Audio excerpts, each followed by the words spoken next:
Okay, welcome to Read a Psalm a Day with Pastor Steve. Rapid, Read a Psalm a Day, July 25th, Silly Saturday edition. We are in, where are we at? Psalm 114. But first, I got to see I'm in location. Let me turn this camera around.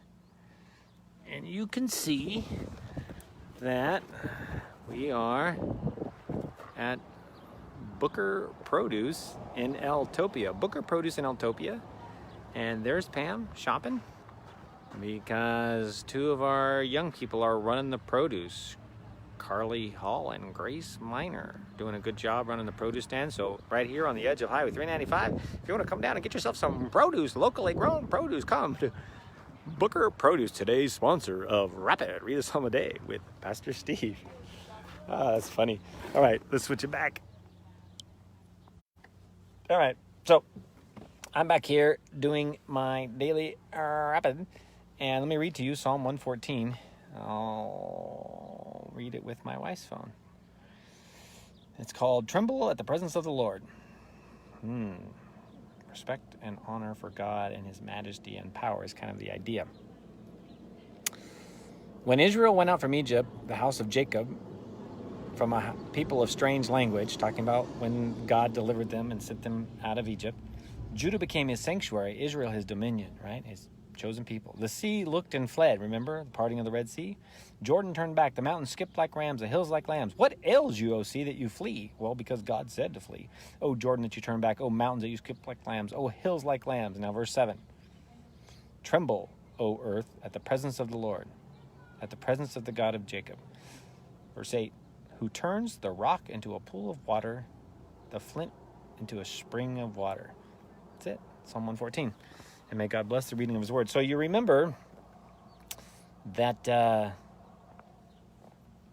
only did he part the Red Sea for the Israelites, and then it crashed down on the Egyptians, but then later on when they were thirsty, they're out in the middle of a desert. I mean, they're like out here, eastern Washington. And there's lots of people, 1 million plus people, and they're thirsty, and their animals are thirsty, and God made water flow out of a rock. We find out later that that rock is actually symbolic of Jesus, or was Jesus, providing living water for his people. The point was they got, in that instance, they got physical water from a rock. And that's why he says, who turns the rock into a pool of water, the flint into a spring of water. What is that saying? Is the reason we tremble, or we respect, or are in awe of God, is he's the God of the miraculous. He made the heavens and the earth. God can, at any time, intercede into the known universe, break the laws of physics, and do miracles and wonders. So nothing is ever too great for our God.